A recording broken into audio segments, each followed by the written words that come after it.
Yo, yo, yo, yo, yo. What's up, everybody? It's your boy, Tony Betton Jr., and you are watching The Lit Individual Show, where we highlight lit individuals doing lit things in their industries. And I'm super happy because today I've got one of my best friends in the seat today.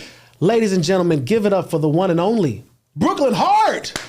Brooklynne! Hello. Thank you so much for even having me on here. And just expressing that I'm a lit individual. You know, I thought I was. But the fact that it's acknowledged by you, makes me feel amazing. You are a lit individual. Thank you. I knew you when I first realized the title of what a lit individual was. We met each other in school. We did. We have this joke, well, we say it and other people say it. We're like we're male and female versions of each other. We really are. So if I'm a lit individual, then I have to be one.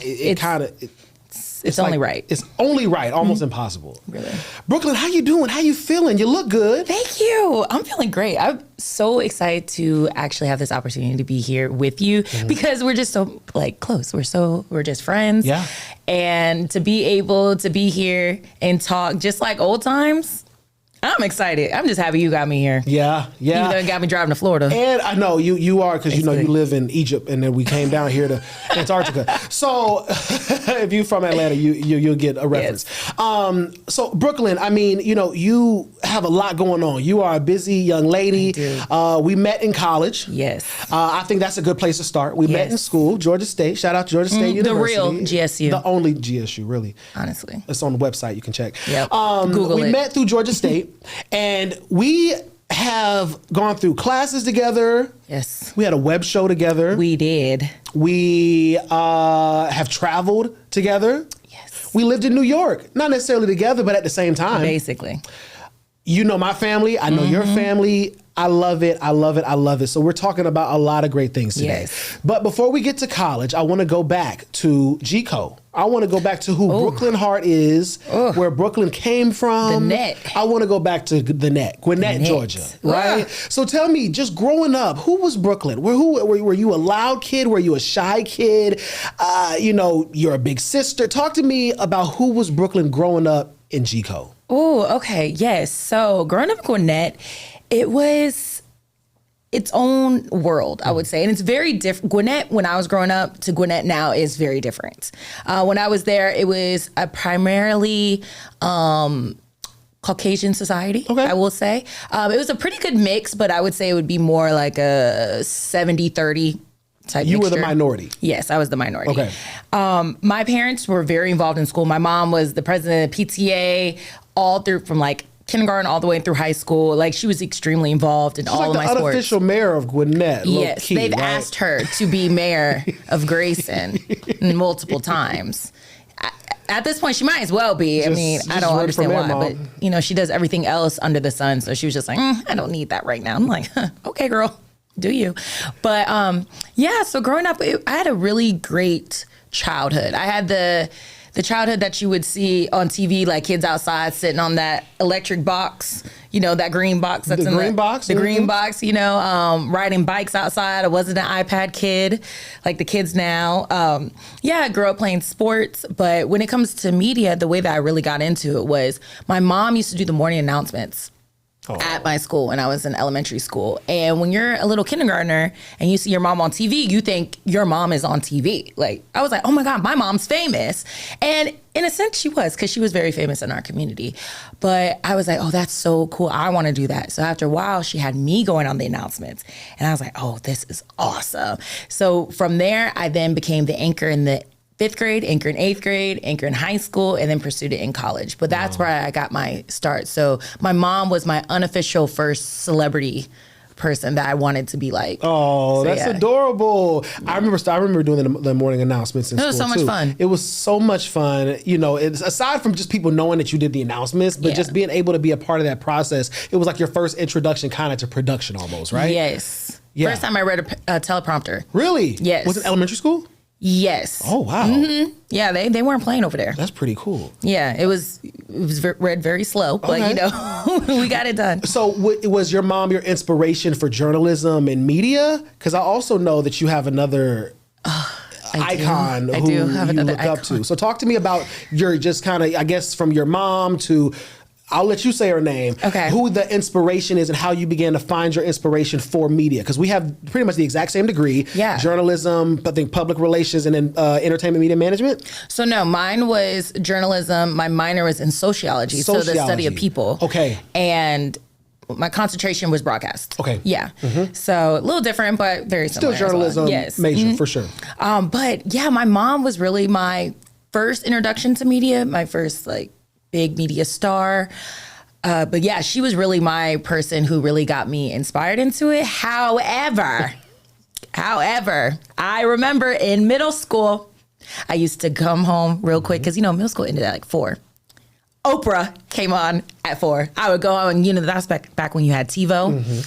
Y'all don't know about that one. When Oprah was on TV. Yes, but when we were able to record, the first time you were able to record stuff was on TiVo. So my mom would TiVo Oprah, and I would run home from school, ride the bus and come back home, and watch every single episode. I loved it. I was like, this is so cool. This is amazing. I need this. I need to be this person. And What was so it excited. about the show that made you say that, though? I think it was because that was the first time I saw, other than my mom, a Black woman on TV that got paid to talk.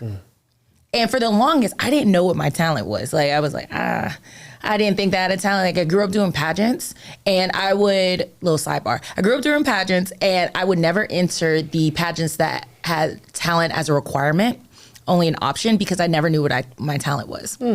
And one day I entered a pageant when we were in college, actually, at Georgia State. I entered the Miss Black and Gold pageant. And the reason I entered was because talent was a requirement. So I was like, I need to find out what my talent is soon. So I was like, because I had to do it anyways. And I was going through things. I was like, maybe I could do a spoken word. Maybe I can do this. And my dad was like, you know that not a lot of people can talk. I never considered talking a talent. Because I was just like, everybody talks. But I didn't realize so many people don't know how to talk to people. That is crazy to me. But it comes so naturally to me and you. So I never really thought that was something that people had to practice or that was a talent. So I was like, that's when I kind of came into the idea that I wanted to be a talk show host. Because I was like, I can get paid to talk. And seeing Oprah, I knew she was a talk show host, but growing up, I didn't really understand what a talk show host really was because I was in middle school. I was young. I just knew I wanted to be on TV in some way, shape, or form. I want to do that. But it finally kind of clicked as I got older. I was like, a talk show host, and my talent is talking. I think I could be really good at this. Yeah. And I think I am pretty good, if I may say so myself. Yes, look, you host, you talk show host, you have created content. I definitely feel like you have producer energy. Yes. You have background there as well. Just all that we've been able to learn through Georgia State. But it was definitely, I'm sure I relate in the regards of when you're young, navigating what that is. Yeah. I used to get in trouble for talking. I used to talk so much in school, right? Like, they tell you to stop talking. They move me to another desk. I'm talking in that chair. They move it to another area, and they're like, he just keeps on talking. I would get sent to ISS because I would talk so much. Ridiculous. And I know my mom, she had got to a point where she literally she asked the pastor one time, she said, what do I do? Like, my son keeps getting in trouble for talking, da-da-da-da-da. And she says that he told him, you have to teach him how to channel it. You have to teach him how to know when to talk, when not to talk. Yeah. But one day that will be his gift. That will be his talent, the gift of gab. So being able to now see, folks that hosting things, I'm trying to give specifics, but for example, whenever we go to a Hawks game, seeing someone like Shamia on the mic, hosting and knowing that's a job, right? Or, one of the things that I definitely want to touch on with you is that, you did not go through traditional news. Right. After graduation, I became a traditional news anchor, went into becoming a journalist as far as general assignment reporter, was a news anchor, things like that. Yeah. I remember us having a conversation in school, and you never wanted really to go through the traditional route of journalism. And I remember talking with other journalism majors, and it was like, well, what does that look like in navigating that space? Talk to me about how, you found out that you had a gift of gab. You were talking, you got enrolled in Georgia State, you were going to school for journalism. We had classes together. We started a YouTube show, all these great things. But then you're about to graduate and you're like, but I don't want to do traditional news. Yeah. How did you navigate that space? And then even to where you are today, to where you have your own media platform? Oh, yeah. So traditional news was just, something about it just didn't sit right with me. However, when I graduated, of course, there was the pressures of going into traditional news. Need a job. Yeah. And my family is very supportive, but of course, like my dad's looking at it kind of like, maybe you should, go into traditional news. And the thing is, the markets that they wanted me to go into, and when you first are starting out in journalism, you got to go to some not so great markets. Small I was town. not trying to go out in the country somewhere crazy. I wasn't trying to do that. And I know that you got to start somewhere. And I applaud every journalist that has done that. I just personally couldn't do that. I am a city girl. I couldn't do it. I wasn't going out there. Yeah. So I just needed to be in a place where I could really have that community or something that I felt like I could fit in. And I just didn't see news like that for me. However, I did end up getting into the CBS Page program, which was amazing, but it also gave me time to explore different areas. I worked in hard news as well as I worked for The Late Show with Stephen Colbert, which that also piqued my interest in being a talk show host because I was able to see the behind the scenes with that. I worked with The View and what's his name? A few other different talk shows. And it was just a great time. And of course, COVID happened and we all lost our jobs and I had to come back to Atlanta, but it was a blessing in disguise. But when I was up there, what really changed my mind when it comes to news and it really helped me realize this is not for me was I was in the newsroom when Kobe passed. And we're sitting there and it was quiet. And then it was quiet for 5 minutes. And then it was, okay, who has the video? Who has this? Has anyone contacted the wife? It was so crazy. It was no one, I don't want to say no one cared, but it was, we have to keep pushing. And I didn't like that. There wasn't enough emotion to me. And I felt myself not feeling the emotion. And I was like, this is an icon. Why am I not sad about it? And I couldn't turn the switch of being able to feel human to feeling like a robot. And I kind of felt that way in news because you become very desensitized to tragedy. And I didn't like that. I couldn't feel any emotion when it came to that. And it started transitioning into my everyday life of when people would tell me things and I just would kind of look at them like, okay, so what's next? What do you want to do about that? I'm a sensitive person. I'm a sensitive girly. What does Amaya from Love Island say? I'm a sensitive gangster. I'm not, I can't sit there emotional and do gangster. That. Yes, I can't. It just didn't sit right with me. And so that's when it clicked of, I can't do this because I don't know how to turn that switch on and off, or my body wasn't able to regulate that. And then, of course, when I say that COVID ended up being a blessing in disguise, right after that happened, maybe 2 weeks later, COVID hit and we all lost our jobs. So I had to leave anyways. And it put me in a position, it forced me into a position of, hey, you got to figure out what you're going to do. Media is crumbling right now. What are you going to do? And I took that time to bet on myself. And I had a concept of a show prior to me going into that role, but I never really fully acted on it. But when COVID hit, I decided to fully act on it. And that's when I really started pursuing Heart to Heart with Brooklynne. Watch, subscribe, and tell your friends. So yeah, it was a good time. It was meant to be. And ever since then, I have not wanted to go back into regular news. I know with my personality, I feel like I need to do something with entertainment. Hard news and being it's not really my thing. Yeah. Definitely can relate. Definitely can understand exactly what you're saying. Traditional news is heavy. Yes. That's the job, right? Yeah. My second, third, maybe month in, a second, third week, maybe month in, I remember when I moved to Indiana, it was George Floyd protests. Yeah. Same time as George Floyd protests, COVID is happening. And that was essentially a norm, in the newsroom. This was a local newsroom, but in the local newsroom, I remember, we have a police scanner going. So you're able to hear all that's happening within the police scanner. Yeah. So we're hearing domestic violence. We're hearing suicides. We're hearing my son ran away, da-da-da-da-da. We're hearing all these different things that we don't even have more than an hour to report on in a newscast. Yeah. So as a journalist, as a traditional news journalist, all of these things you're going with and processing. So when you say that, it breaks my heart because I can picture that. I wasn't in the newsroom when Kobe passed, but I've been in the newsroom when different instances like that have happened. And it's so unfortunate because we don't have the time to humanize this person. Yeah. We don't have the time to really say, well, I wonder has the parents already, I wonder if his wife has already been notified.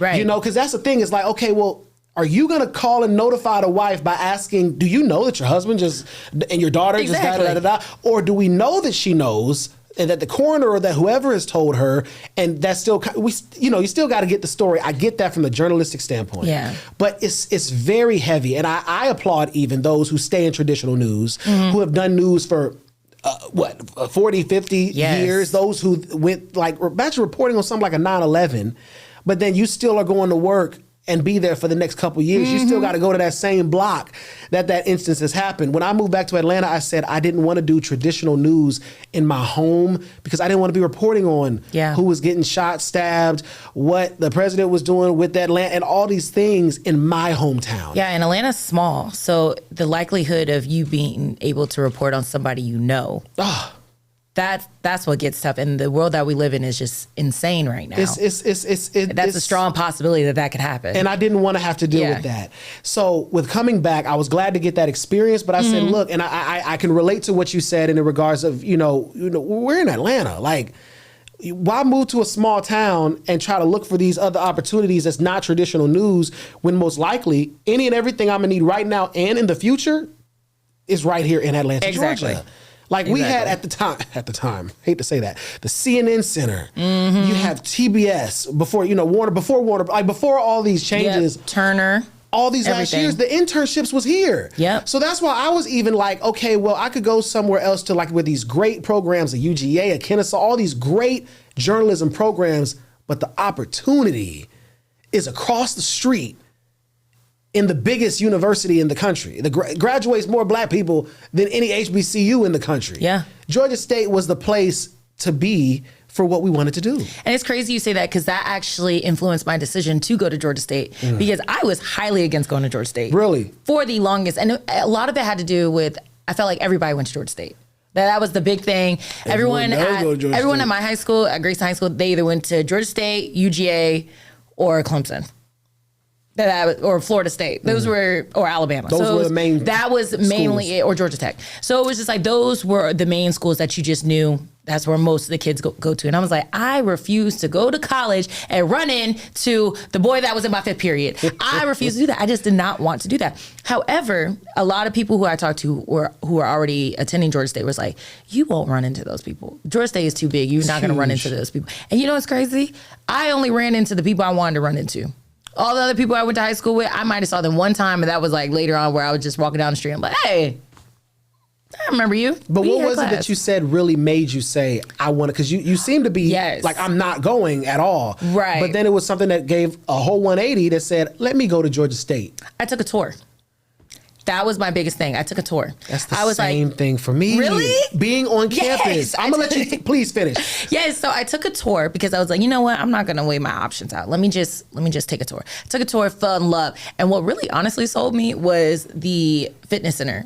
Now I only went like 3 times, but I loved it. It was a great time. It was cool. It looked real nice. I was like, oh, it's a great fitness center. It's very nice. I think they upgraded it too. So, I'm sure. Yeah. I'm sure.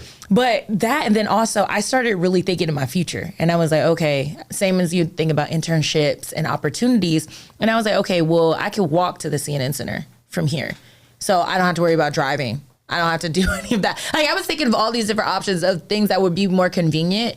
And also I was under the impression that with being at Georgia State, they would have first access to those graduates as well as just like those students when it came to opportunities. Now, I was a little wrong, and we can talk about that in a minute. Mm-hmm. But yeah, which that influenced another side of me that we could talk about. Okay. Yes. See, everything just goes hand in hand, right? Speaking of opportunity, then we have the opportunity to intern together. Yes. It's crazy when you remember certain things. Like, we did do that. Fun. We interned together during our time at Georgia State with Ryan Seacrest Studios. Yes. over at the So Children's much Healthcare of fun. Atlanta. It was a radio production internship. The Voice. The Voice, exactly. Yes. Along with another very close friend of ours, Cree Peck. Yes. Love Cree. We were all three interns at the same time for, I want to say about 6, it was a semester. No, it was about longer. a year? It was longer than that. It was from 2016 to 2018.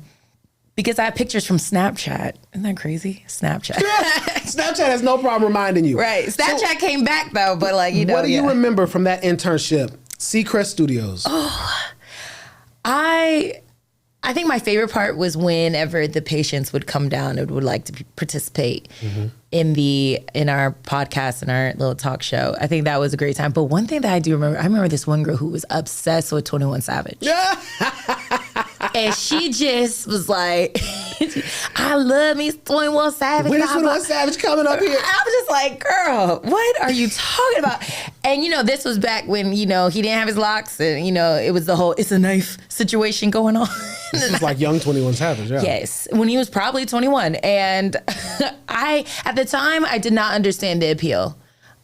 I still don't understand the appeal. But, you know, she loved that man. And I don't think that we ever was able to bring 21 Savage in, but I think she received like a letter from him or something like that. So she was able to have some type of connection with him, but she loved that man. That was a sweet experience. I remember us learning, you know, how radio works. We broadcast throughout the hospital. We were able to do the internship together. Celebrities would come through. We would do interviews. Spider-Man came. Yeah, Spider-Man came. I remember Tom Holland. Vito the singer came. Yes. Ryan never came specifically, but we know Ryan Seacrest is a very busy man. But it was an awesome internship. And I definitely remember like the impact of when we were able to broadcast, and sometimes we would go to their room, they would come down, but really being able to see that impact. Like a lot of them, like, you know, coming down to this radio station was like their only time kind of getting out of the room, right? Other than maybe going to eat or go to the bathroom even. But, you know, that was a real impactful internship. That's a core memory. It really was. And it's funny that you mentioned Vito because, I got to mention this as well. Because I remember Vito said that after we finished interviewing, he's like, yeah, follow me on Instagram. You know, this is right when he finished American Idol. Because he just finished American Idol. He was on The Voice. The Voice? The Voice. Okay. Usher was his mentor. My bad. Okay, back when he was on The Voice. The Voice. And then he came to see us on The Voice. Yes. So he said when he was done, he was like, yeah, follow me on Instagram. And I was like, all right, if I follow you, you gonna follow back? He said yes. I never got that follow.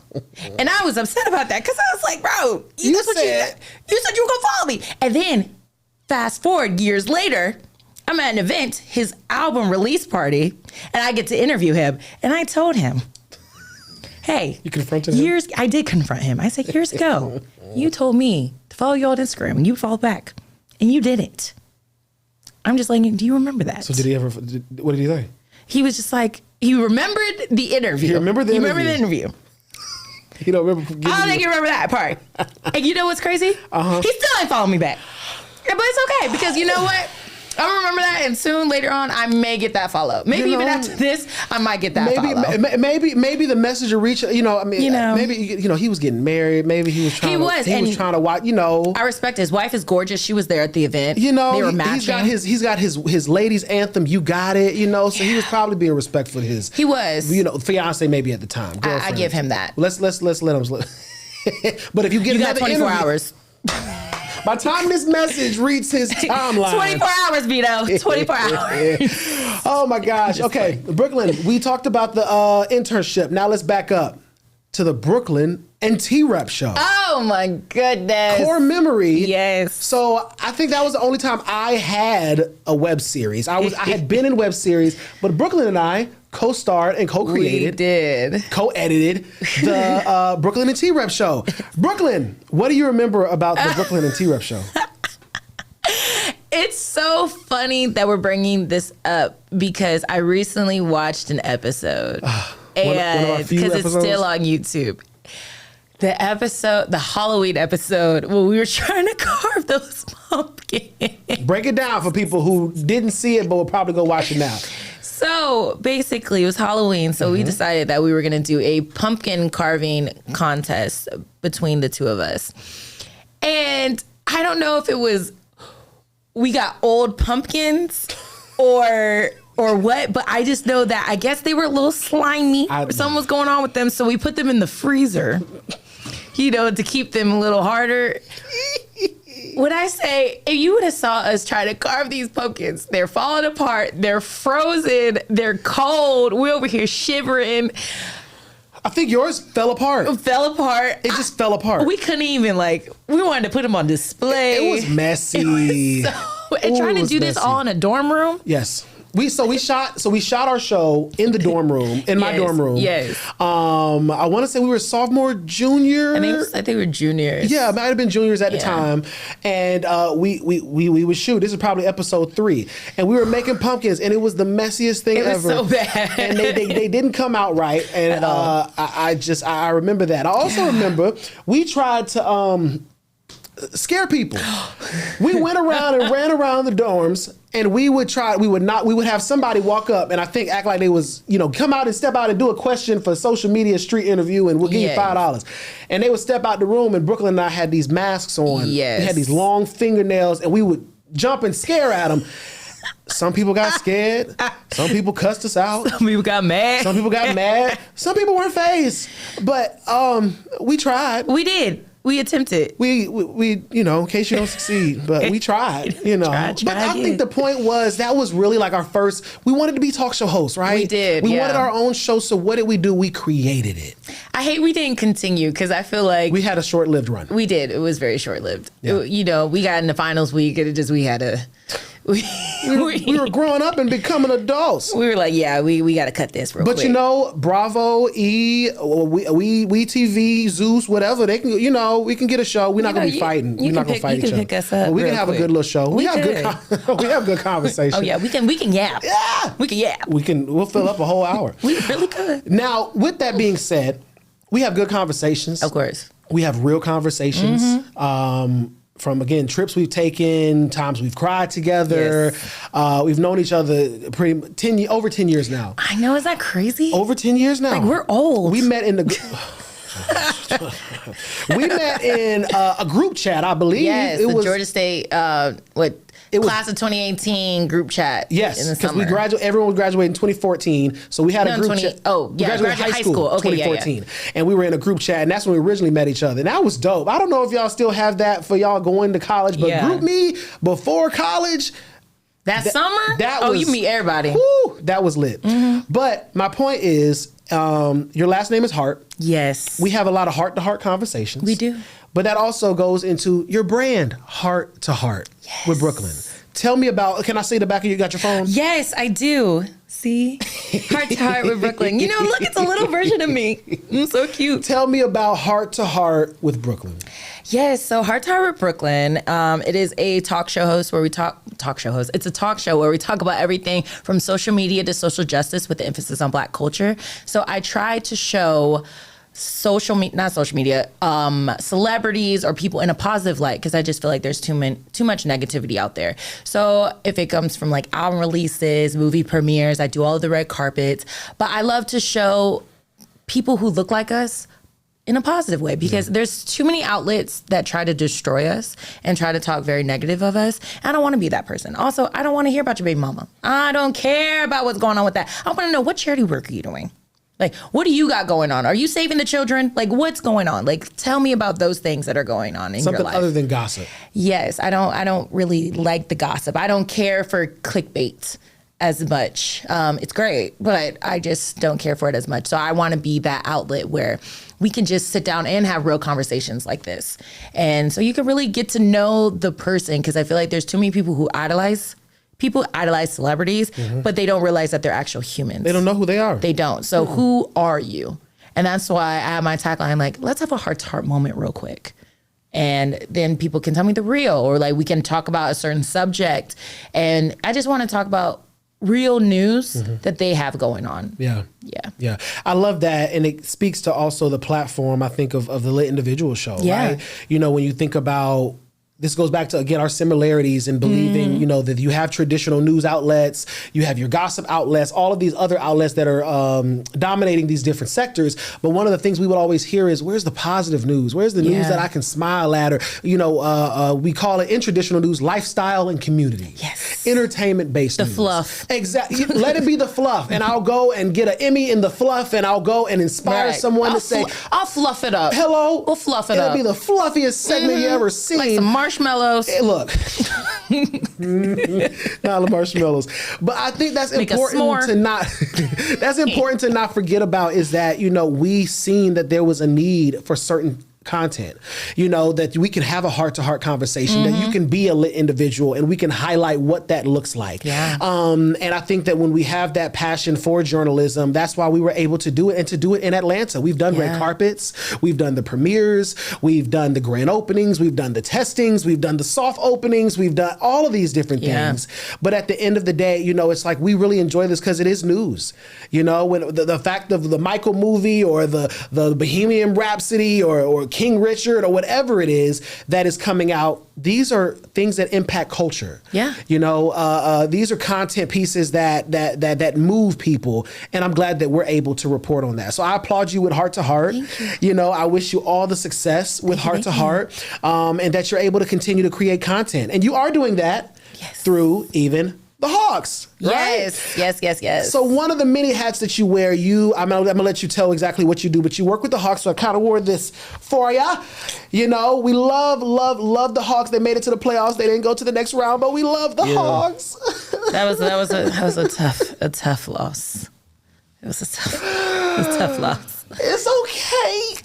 You know what? And you know when it comes to that loss, yes, it was a tough loss. It was. However, I am super proud of the Hawks and everything that they have done. Because everyone counted us out. And I feel like we proved them wrong. And now, going into next season, you know, we are prepared. You know, that was a tough loss, but tough losses build stronger soldiers. And we're going to come back better than ever. We're hyped up now. So, Knicks, we see you next year. Actually, no, we ain't gonna see y'all because y'all ain't even gonna go back to the playoffs. Okay, we gonna take your spot. Look, them Knicks fans, they wasn't playing. They're not playing. But let's talk about what you do. Yes, what I do with the Hawks, because win, lose, draw, whatever that looks like, you are part of the flight crew. I am. Yeah. Yes. You bring in the hype and the energy. I do. So what I do is I'm part of the flight crew, which is part of the entertainment team within the Atlanta Hawks. So I'm there hyping up the stands, hyping up the fans, hyping up just everybody, giving all that energy, and really bringing that flavor to the arena. The entertainment to sports and entertainment. Yes, exactly. So even outside of games, we do events. So we are the face of the Hawks. So anytime that there is an event or a community service event, we're always there. So that's what we do. So under us, it's us, the ATL dancers. My group, the flight crew, actually includes the break dancers, the drummers, us, the cheerleaders, and also Harry the Hawk. So so Harry's part of my team, and we have a great time. We have a ball, and I've been doing it. This is my 5th season. And it's been a great time. Yeah. And, you know, it's always fun when you love what you do. Yes. Then you don't have to be going to work all the time. Yeah. So imagine getting paid to yell and scream and throw T-shirts at people. Have people do basketball and give out stuff. Right. One of the things I love about Atlanta sports scene is that, like, the energy is like, people will say, I don't even watch the game, but I love the energy. Like, I mean, we know State Farm Arena, the Hawks, you guys bring the food, you guys bring the energy. I mean, what is it like? Like, you said it, you know, it's a fun time, but what is it like working in this environment and getting paid to do it? Oh, we have a ball. Like, what? Like, it's the energy's unmatched. Yeah. It really is. It really is. And one thing that I enjoy the most is being able to make moments with people. So I'll tell you a story real quick. We, you know, since we're going around, one thing that we have to do, you know, we talk to people, we get to know them, you know, try to just have conversations. And I actually had a conversation with this one group. I saw it was a group of kids, like a big group of kids. And every time I see kids, I'm like, oh, I'm going to come talk to y'all. And they came from a school, and they were actually in exchange students, I would say, for lack of better words. And I was talking to their teacher, and these kids actually their parents passed away during the Iranian war.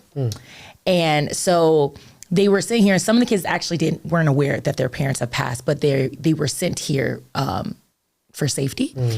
And so the teacher was like, well, we took them to the Hawks game to kind of get their mind off everything that was going on.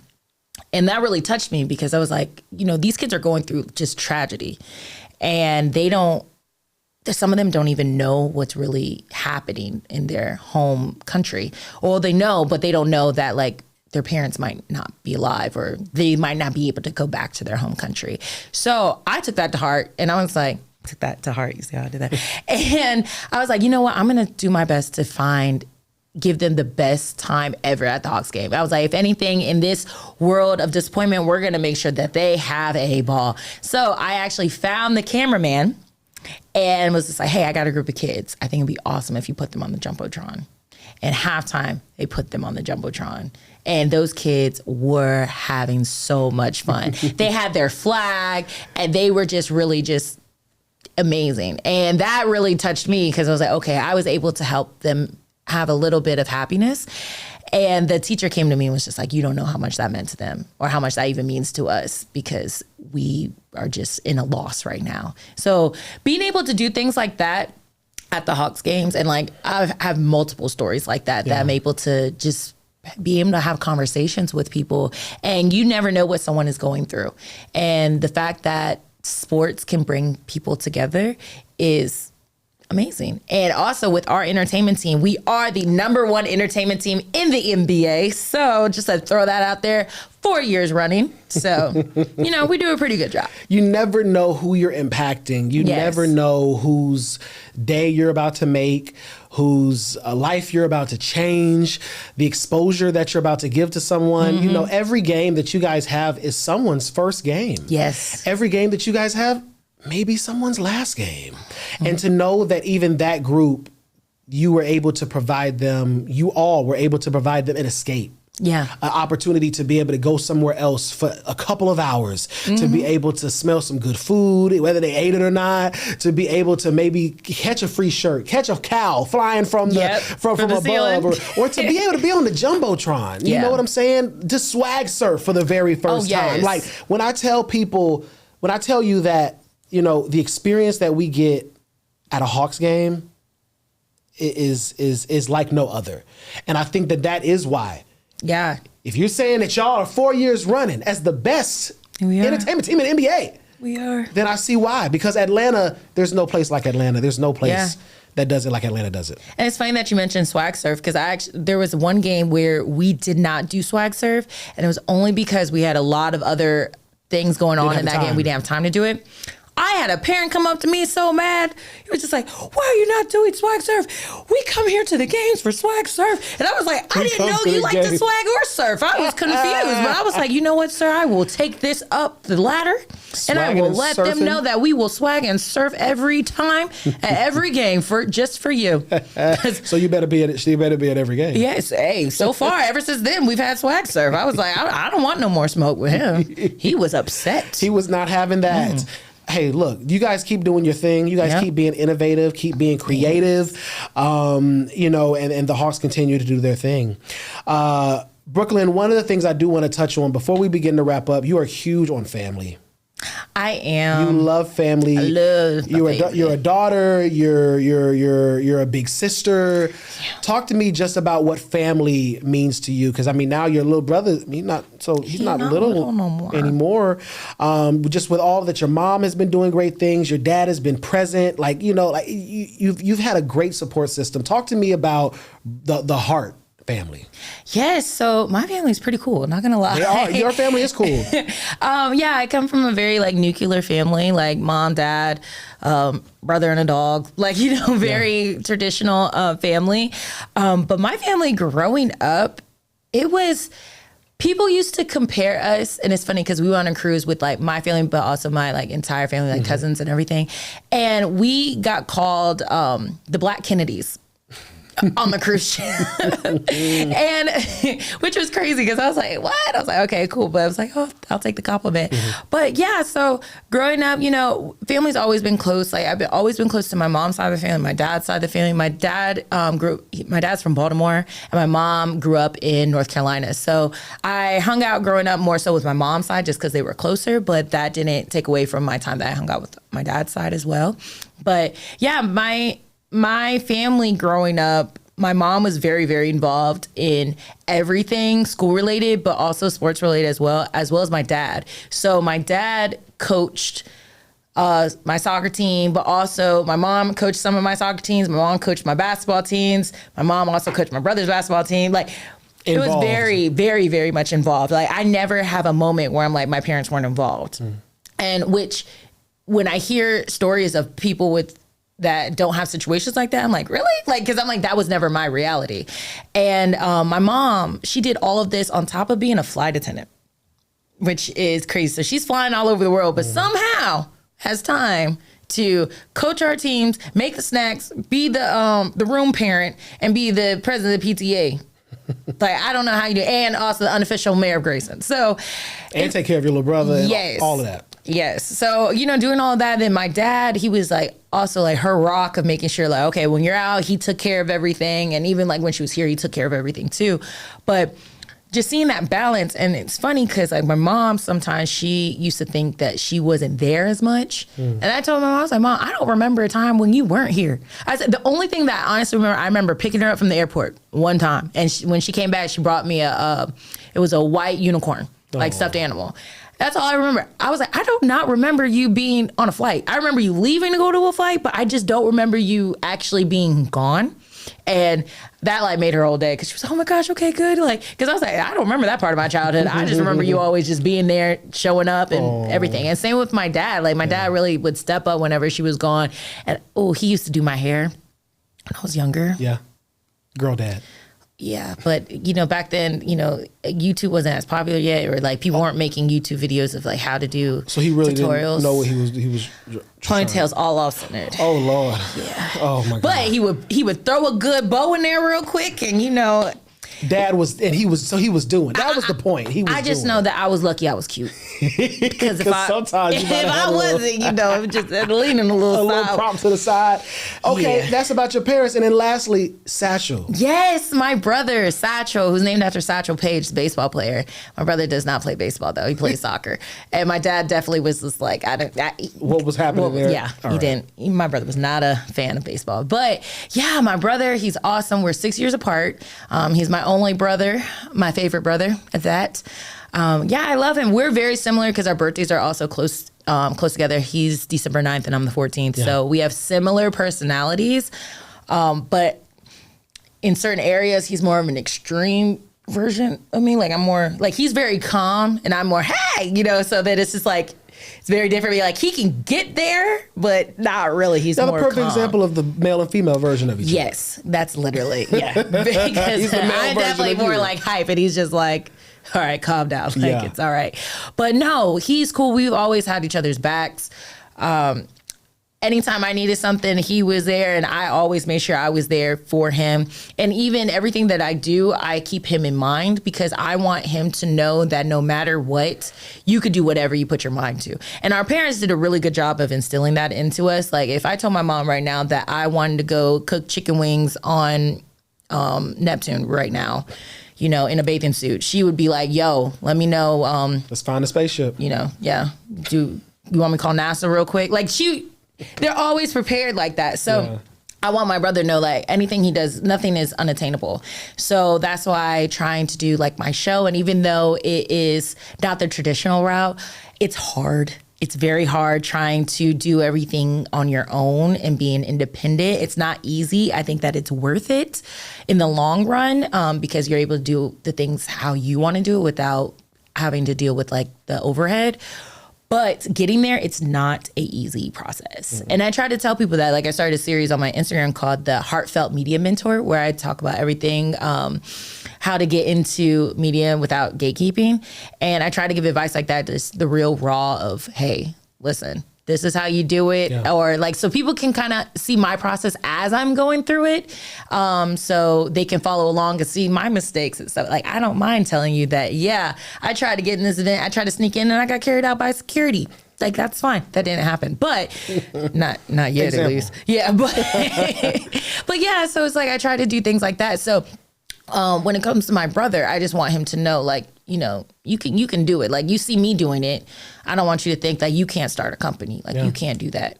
Just go do it. So when I win, you know, my Emmy in the future, soon, you already know, call me. I'm definitely shouting out my brother. He's been, if anything, he's the reason I keep going, because I just want him to see, like, hey, if she could do it, I could do it. Yeah. A lot of gems that you've been dropping, Brooklynne. You know, you've been open, you've been honest, you've been transparent. And as for kind of our last moment, what I want you to do is, you know, you can look in the camera.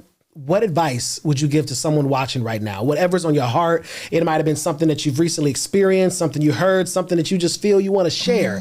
But just as if you would do your media moment, yes, or your media motivation, if you just give a moment before we wrap up, what piece of advice? Actually, one thing that I do, one advice I want to give, and then something that I was actually, it's been heavy on my heart recently because it's something that I actually actively am going through, is imposter syndrome. And that's something that a lot of us, especially in this field, is going through. But I want you to know that it's not real, and that you wouldn't be placed in that position if you weren't meant to be there. Like, whoever you believe in, God, the universe, whoever, they would not have placed you in that moment if you weren't supposed to be there. So stop doubting yourself that you're not supposed to be there, because you are. You showed up and you're there. And a lot of the times, you probably know more than a lot of the people in the room. So you need to act like it, have the confidence, and just show up as you and your authentic self. And you got it. So stop playing like you ain't that girl, that guy, that person, because you are. Brooklynne! That's what I'm talking about. That's how you come in, drop some gems. I try. Make some hearts to hearts, and all that good stuff. Brooklynne, if someone's watching this and they say, oh my God, I want to follow her, I want to connect with her, I want to have a heart to heart, how can people get in touch with you, Brooklynne? Yes. Okay. So you can reach out to me on Instagram. So it's Queen of Hearts, Queen with 3 E's, and Heart like Kevin. And also my show Instagram page, which is just Heart to Heart with Brooklynne. And it's HART, the number 2, then HART again. And then Brooklynne is spelled BROOKLYNNE. And you will see this logo right there. So yeah, and same on YouTube, TikTok, all socials. And yeah, come reach out to me, and my email is in my bio, so please send me an email or simply a DM and I will respond. Give me like 24 hours because I'm not the best at checking it, but I'm doing better. So yes, reach out to me, and I would love to have a conversation, and let's have a heart-to-heart moment real quick. Right. I know that's right. And if they see you at a Hawks game, say what's up. Please, come and talk to me. Please come talk to me. Because I also do a segment, real quick before we go. I do a segment on the Hawks, for the Hawks, called Before the Buzzer, where I interview fans before the Hawks games. And it's actually posted on the Hawks Entertainment page. So if you see me, come talk to me, because you might be posted on the Hawks page. Before the buzzer. Yeah, before the buzzer. Thank you so much, Brooklynne. You are truly a lit individual. I love you. I appreciate you. Yes. I love you more. Yes. Everybody, look, if you enjoyed this segment, you need to go ahead and put subscribe, like, share, all that good stuff. All that good stuff. Yes. And I want you to go to TonyBettonJr.com. You can find out much more information. Follow us on social media. And if you say, hey, I want to be able to talk with another lit individual, I want to share that I know a lit individual, to be able to find out more about the show, follow us on Instagram, on social media. And also be sure to check out Train to Catch Plane Studios, because look, we got to be lit individuals up in here. I'll see you next time, everybody. Peace.